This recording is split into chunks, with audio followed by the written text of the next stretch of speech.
Hello class. So today we are going to do again lesson 3, data type conversion and casting. So what is data type conversion is to convert the data from one data type to another data type. It's a very we do for the make a calculation easy for the computer. So we convert one type of data to another type of data.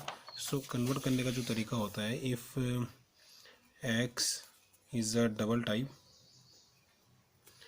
and int y है और इसके बाद z भी है और now I am going to do for example z equal to x plus y. So x is an integer और y हमारा और x इज़ अ डबल और y हमारा इंटीजर है.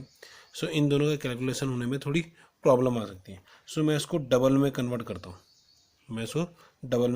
हूँ तो इसके लिए मुझे करना पड़ेगा z equal to x plus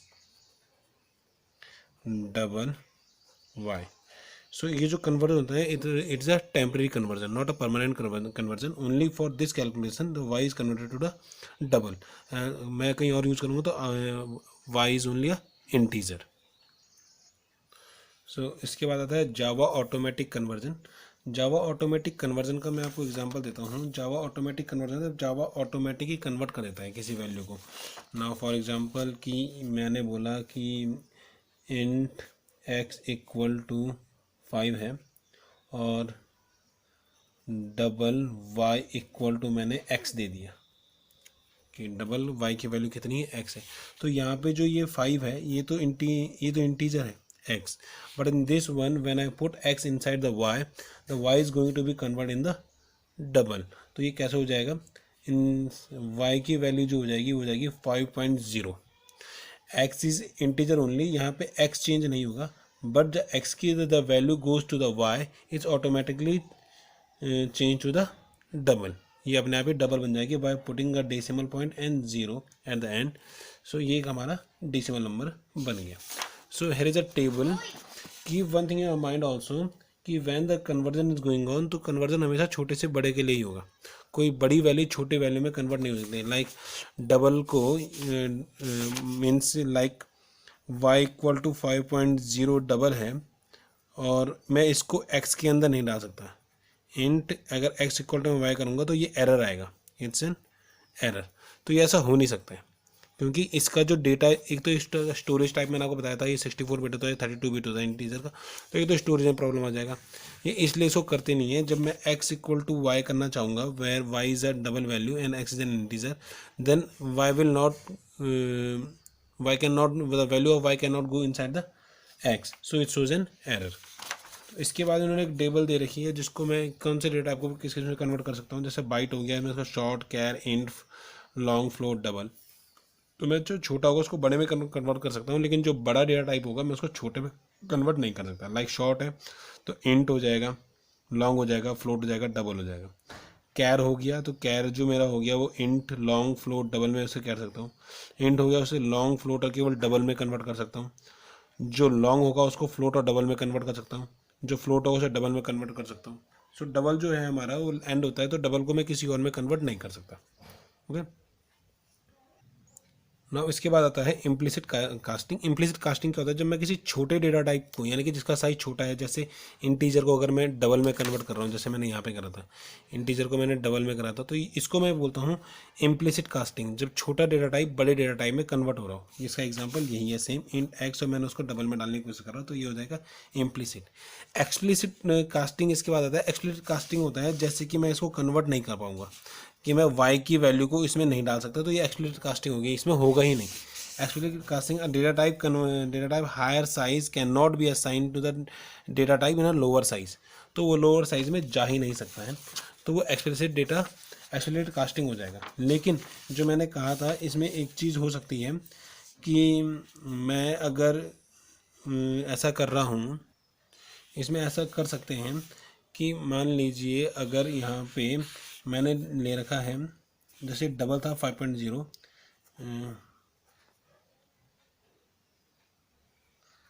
double x equal to 5.2 से कर देता हूँ और इंट y है और मैं y के अंदर अगर x को डालता हूँ तो ये एरर आएगा.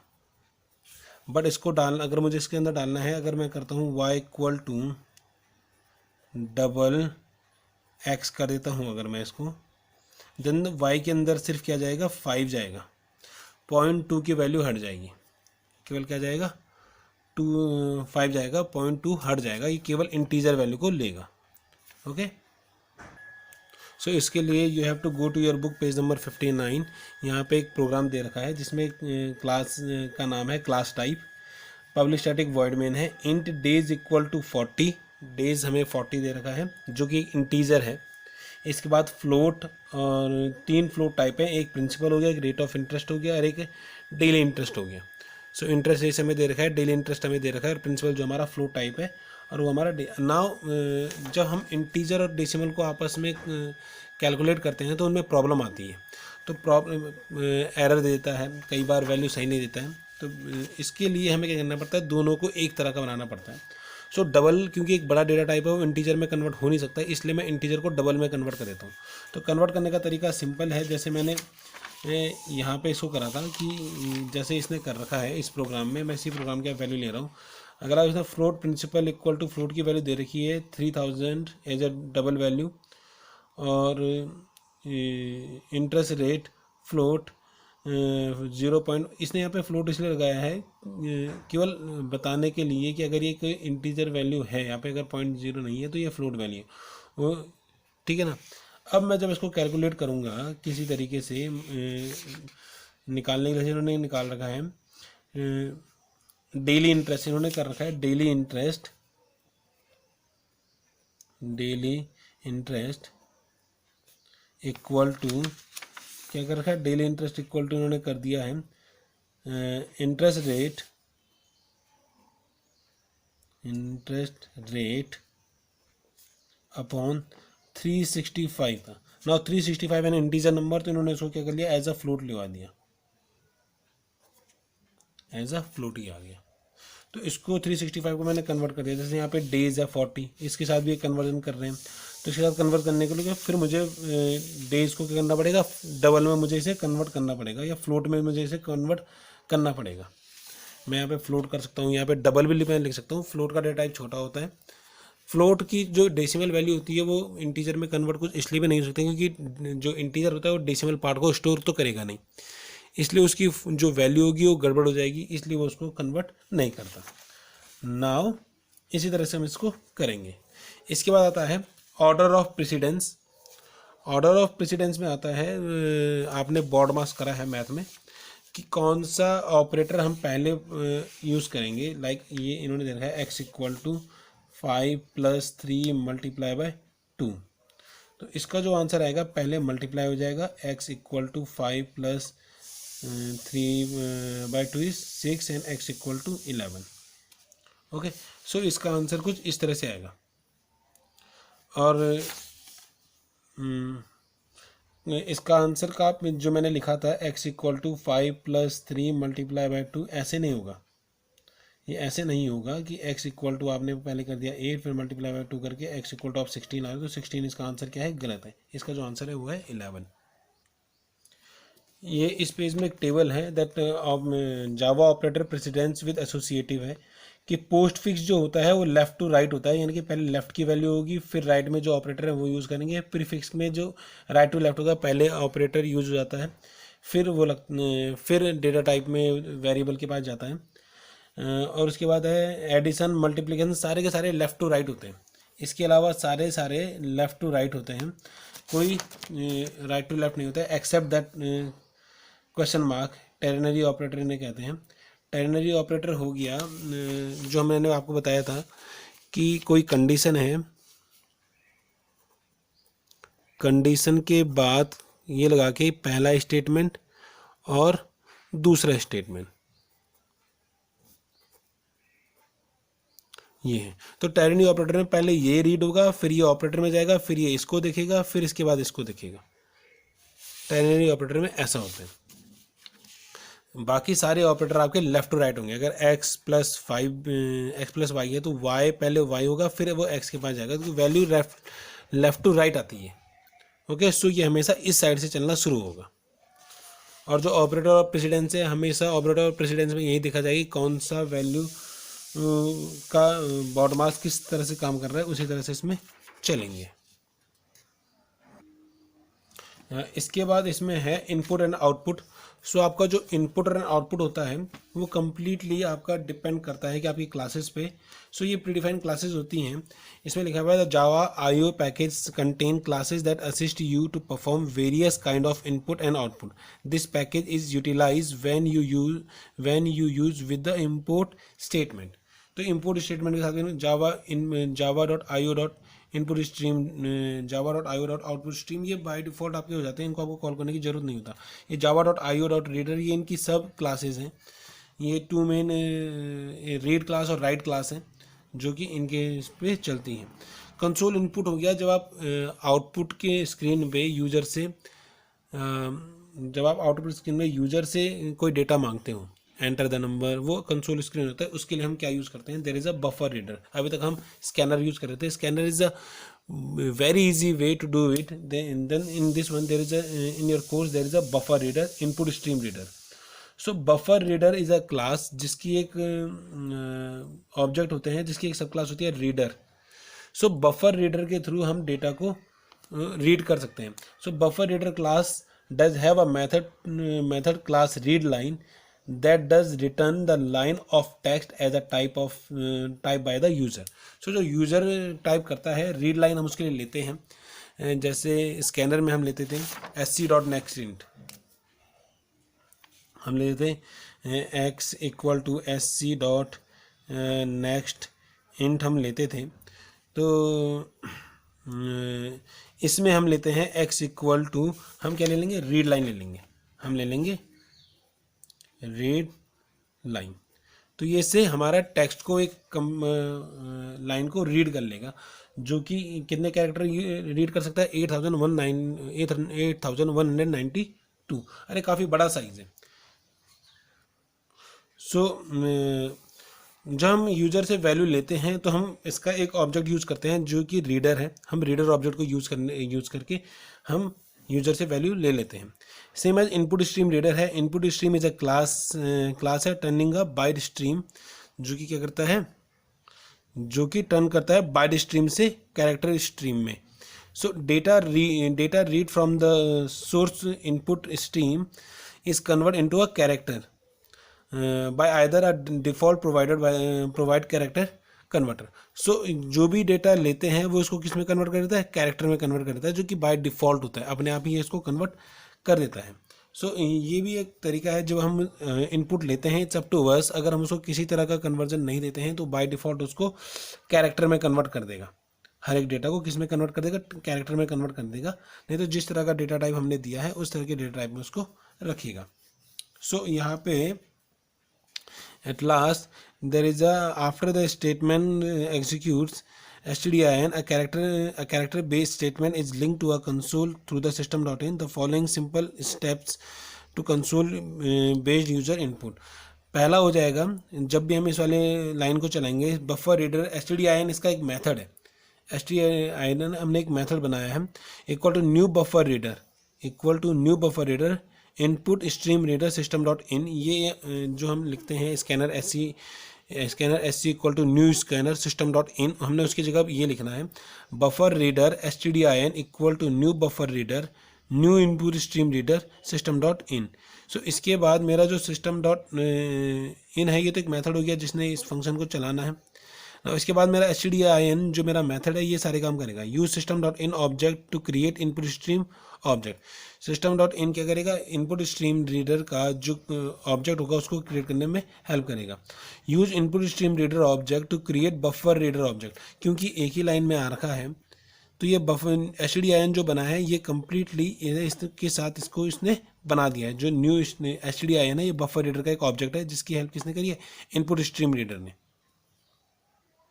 सो जो इसके बाद है display prompt to the user as a desire data. ये यूज़र से पूछेगा कि जब डिज़ायर जो भी आउटपुट इनपुट यूज़र को प्रोग्राम के लिए चाहिए वो यूज़र से पूछेगा। जब प्रोग्राम जब रन होगा इस buffer reader input buffer stream के थ्रू वो यूज़र से पूछेगा, जहाँ पे भी रिक्वायर्ड डेटा चाहिए वहाँ पे उस प्रॉम्प्ट को आ जाएगा, यानी कि जब हमसे पूछता है enter the age of the person, तो जो हम तक हम एज डालेंगे वो उस पर्टिकुलर स्टेट पे प्रॉम्प्ट को लेके जाएगा।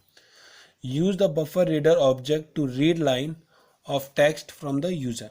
सो बफर रीडर क्या करता है, बफर रीडर जो ऑब्जेक्ट है वो लाइन को रीड करता है, जो भी यूजर ने डाली है उस लाइन को रीड करेगा, लेकिन जो टेक्स्ट होगा। Do something interesting with the input receive from the user. अब इंटरेस्ट करने का मतलब है कि अगर आप if you assign the data type with this one, तो वो उसको उसमें नहीं छेड़ेगा, लेकिन अगर आपने नहीं छेड़ा तो convert it to the character. ना ये जो यहाँ पे दे रखा है इसको थोड़ा ध्यान से देखना। पहला है input stream reader ISR। ISR क्या बन गया, इनपुट स्ट्रीम रीडर का एक मेथड बन गया है, new input stream reader system dot इन। ना इनपुट स्ट्रीम रीडर यहाँ पे इनपुट स्ट्रीम रीडर का एक ऑब्जेक्ट बन गया। In second one buffer reader stdin equal to new buffer reader ISR। यहाँ पे जो ISR है वो इनपुट स्ट्रीम रीडर का ऑब्जेक्ट है। सो जो इसने stdin ऑब्जेक्ट बनाया है वो किसके बेस पे बनाया है, ISR यानी इनपुट स्ट्रीम रीडर के मेथड के बेस पे। So create a buffer reader using the input stream reader. इसने बफर रीडर को बनाया है इनपुट स्ट्रीम रीडर की हेल्प से। सो उसके बाद आता है system dot out dot printer type some data from the user. उसने कुछ यूज़र से एंड मांगा है, उसके बाद उसने लगाया स्ट्रिंग, जो उसने डेटा लेना है string input. Input is a variable, string data type हो गया, इनपुट वेरिएबल हो गया। stdin dot read line, stdin dot read line जो भी यूज़र को डालना है वो उसमें डालेगा। Now you can do anything that input stream, जो भी आप डालोगे उसके बाद आएगा system dot out dot println. Input जो उसने डाला है, इनपुट करने के बाद जो आपने वैल्यू डाली है वो सिंपल इसमें प्रिंट हो जाएगी। ये कंप्लीट है when you make a program, तो मैं आपको इसको अच्छे से एक्सप्लेन करूँगा। सो इसके बाद आते हैं कैरेक्टर रिक्वेस्ट में। तो रीड कैरेक्टर और फ्रॉम अ बफर रीडर एक क्लास है, उसका जो रीड मेथड है उसके थ्रू हम क्या करते हैं, रीड करते हैं किसी लाइन को या किसी सेट को। So member of each time the read is called is read the character to the input stream reader. Input stream reader में हमेशा किसको कॉल किया जाता है, रीड को कॉल किया जाता है, ताकि वो जो भी डेटा यूज होने वाला है वो उसको रीड एक मेथड है बफर रीडर का, तो हम रीड के थ्रू कंप्लीट लाइन को हम रीड कर सकते हैं। ओके, सो इन्होंने यहाँ पे एग्जांपल दे रखा है कि क्लास बना रखी है उन्होंने CH रीडर के नाम से, पब्लिक स्टैटिक वॉइड में string ARJS through IO exception. ना थ्रू IO एक्सेप्शन का मतलब है कि जब हमें इनपुट मिलता है यूज़र के थ्रू, यूज़र उसमें किस तरह का इनपुट डालता है, तो एक्सेप्शन मतलब कि जो यूज़र ने डाला है वो है तो सही, लेकिन अकॉर्डिंग टू प्रोग्राम सही है ना, तो उस तरह के एक्सेप्शन को वो थ्रो कर देगा, किनारे कर देगा, उसके बाद उसको चलाएगा। नाउ CH नाम से कैरेक्टर, CH नाम का एक वेरिएबल बनाना है जो एक कैरेक्टर टाइप है। बफर रीडर stdin से इन्होंने बफर रीडर का बना दिया। नाउ लिसन, ये जो इन्होंने करा है ये इन दो लाइन का कॉम्बिनेशन है जो यहाँ पे हो रखा है कि input stream reader ISR equal to new stream reader buffer reader stdin। तो इसका ये एक क्या है, दोनों का कॉम्बिनेशन उन्होंने कर दिया है कि buffer reader stdin equal to new buffer reader comma new input stream reader system dot in. So इसके बाद system dot in enter the character, तो CH equal to CH dot read stdin dot read. तो ये dot read क्या करेगा, आपका जो character होगा उसको रीड कर लेगा। रीड एक मेथड है जिसके थ्रू वो रीड करता है, जैसे यहाँ पे रीड लाइन था, जैसे stdin यहाँ पे रीड लाइन था, वैसे इसको करने के लिए इन्होंने रीड है जो कि उस कैरेक्टर को क्या करेगा, रीड करेगा। सो रीड यहाँ पे इस तरह से लगेगा जो कि किसका, बफर रीडर का क्या है, एक ऑब्जेक्ट है। रीड हमने बनाया नहीं है, रीड एक बाय डिफ़ॉल्ट ऑब्जेक्ट है जो कि क्या काम करता है, इनपुट को लेने का। सो जब भी स्ट्रिंग की रिक्वेस्ट होगी तो सिंपल है, स्ट्रिंग की रिक्वेस्ट के लिए यहाँ पे यूज़ कर लिया है, तो हम स्ट्रिंग की रिक्वेस्ट के लिए क्या यूज़ करेंगे, रीड लाइन। हम कैरेक्टर की रिक्वेस्ट के लिए कर रहे थे रीड, और हम स्ट्रिंग को यूज़ करने के लिए करेंगे रीड लाइन। सेम मेथड है इनपुट स्ट्रीम रीडर। जब भी मैं इसको किसी के अंदर लूँगा स्ट्रिंग को, मैंने बोल दिया स्ट्रिंग एड्रेस इक्वल टू, अब जो भी मैं डालूंगा, जो भी उसने ऑब्जेक्ट बनाया है वो, तो वहाँ पे उन्होंने जो ऑब्जेक्ट बनाया था उसने बनाया था stdin dot read line. Line का जो L है वो कैपिटल है, ठीक है। अब इतना करने के बाद ये यहाँ पे क्या कर लेगा, ये रीड लाइन मैंने लगाया तो ये स्ट्रिंग को, एक कम्प्लीटली स्ट्रिंग को क्या करेगा, रीड कर लेगा, जो कि 8192 कैरेक्टर्स को रीड कर सकता है। ओके, नाउ इसके बाद आता है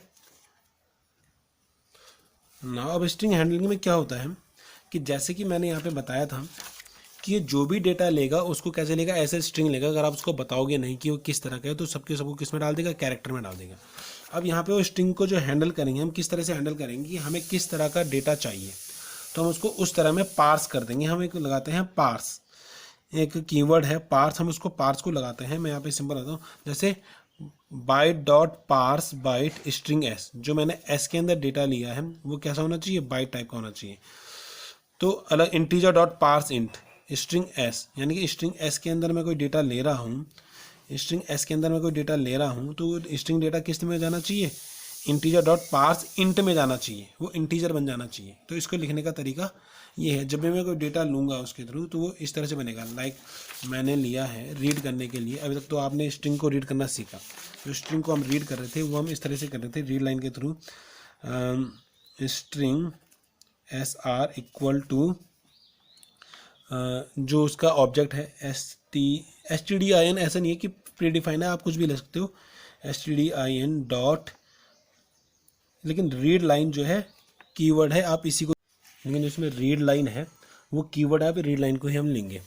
अब मैंने जब वैल्यू को एन के अंदर डालना है, किसी इंटीजर की वैल्यू को मैं एन के अंदर डाल रहा हूँ, तो उसके लिए मुझे यूज़ करना पड़ेगा इंट एन। अब मैं इंटीजर के थ्रू, ये तो हो गया मेरा स्ट्रिंग को रीड करने के थ्रू कि मैं किसी स्ट्रिंग को रीड कर रहा हूँ, लेकिन अब मुझे इंटीजर डॉट इसी के थ्रू बफर रीडर के थ्रू, इनपुट स्ट्रीम रीडर के थ्रू किसी नंबर को लेना है, तो मैंने कर दिया int n equal to integer dot parse int, मैं एन के अंदर वैल्यू जाएगी integer dot parse in string s, जो एस है मेरा स्ट्रिंग का, इसके अंदर कोई डेफिनेटली डेटा होगा जिसको मैं एन के अंदर क्या कर रहा हूँ, कन्वर्ट कर रहा हूँ। स्ट्रिंग को मैं किस में कन्वर्ट कर रहा हूँ, इंटीजर में। सेम एज अगर मुझे डबल में करना है, डबल एन वन के अंदर मुझे करना है, तो मैं करूँगा double dot parse double string S. So ये उसको करने का तरीका है, चाहे मुझे किसी में भी उसको कन्वर्ट करना है मैं उस तरह का डेटा टाइप उसमें लगा दूंगा। फ्लोट में करना है, डबल में करना है, और किसी में मुझे से करना है तो मैं उसे उस तरह से कर दूंगा। जैसे इंटीजर हो गया integer dot parse int, double हो गया double dot parse double, float होगा float dot parse float, long हो तो long dot parse float, long हो तो लॉन्ग डॉट पार्स लॉन्ग। इस तरह से डेटा लग जाएगा, इस तरह से डेटा इसमें क्या हो जाएगा, कन्वर्ट हो जाएगा। इसके बाद मैं आपको बता रहा हूँ मैथमेटिकल लाइब्रेरी फंक्शन। सो मैथमेटिकल लाइब्रेरी फंक्शन के लिए जो प्रीडिफाइंड फंक्शन होता है, जैसे प्रीडिफाइंड वर्ड्स होते हैं, कीवर्ड्स होते हैं, वैसे कुछ प्रीडिफाइंड फंक्शन हो गए मैथ के, जो मैथ की कैलकुलेशन करते हैं, उसके लिए कुछ टेबल दे रखी है जो कुछ स्पेसिफिक टास्क को परफॉर्म करते हैं। Now like int a b s x हो गया, नाउ जो ए बी एस एक्स होगा, return the absolute value of x, ये एक एब्सोल्यूट वैल्यू एक्स की रिटर्न करेगा। अब जैसे हो गया एब्सोल्यूट वैल्यू का मतलब होगा अगर उसमें कोई साइन वगैरह लगाओगे तो साइन वगैरह को हटा देगा, है ना। उससे जैसे यहाँ पे है एग्जांपल में ही है दे रखा है system dot out dot println math dot a b s -99, तो इसका जो पार्ट जाएगा वो सिर्फ 99 जाएगा, -99.4 होगा तो माइनस साइन को हटा देगा, प्लस का साइन तो लगता है नहीं, तो सीधा सीधा उससे माइनस का साइन उससे हटा देगा। अगला है डबल, ये डबल इसलिए लिखा है क्योंकि ये सारे जो होंगे डबल रिटर्न करेगा, ये इंटीजर इंट रिटर्न करेगा, ये डबल रिटर्न करेगा, ये इंट है तो ये इंटीजर वैल्यू रिटर्न करेगा, ये डबल रिटर्न करेगा। So double s q r t ये स्क्वायर रूट निकालेगा डबल एक्स, है ना, तो return s q square root of x, तो ये जाएगा सिंपल है s q r t function लगाना है, s q r t double x q r t 4 equal to math dot s q r t 4। इसको लगाने का तरीका हो गया, आपने लेना है किसी के अंदर, इतना जरूरी नहीं है कि ये डेटा टाइप आप खुद लगाओगे, इट्स नॉट प्री डिफाइन, ये आप अपने आप भी लगा सकते हो, जैसे एस क्यू आर टी आपका, लेकिन इसको स्क्वायर रूट जो होगा वो कई बार डबल में आता है, जैसे आप 2 का स्क्वायर रूट निकालोगे डबल में आएगा, 5 का निकालोगे तो डेसिमल नंबर आएगा, तो आपने double x equal to s q r t sorry math dot s q r t, यहाँ पे कोई आपने लिख दिया 6, तो ये 6 का स्क्वायर रूट निकाल देगा, ये 6 का स्क्वायर रूट निकाल देगा जो कि डबल वैल्यू परफॉर्म कर डबल में आएगा। सो ये S q r t function करेगा ये। इसके बाद आता है क्यूब रूट के लिए है, सी बी आर टी है क्यूब रूट के लिए, जो कि क्यूब रूट निकालेगा। लिखने का तरीका सेम होगा।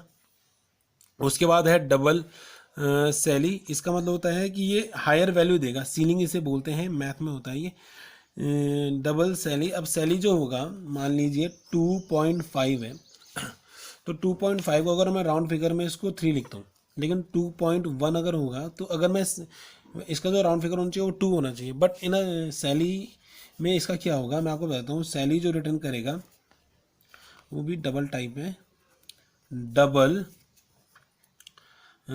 एक्स इक्वल टू, इसको वैल्यू अगर लेना है डबल एक्स इक्वल टू, आपने बोल दिया मैथ डॉट सैली 1.2 अगर है, 1.2 अगर है तो इसका जो x के अंदर वैल्यू जाएगा वो जाएगा 2, क्योंकि ये सीलिंग वैल्यू लेगा, हायर वैल्यू लेगा।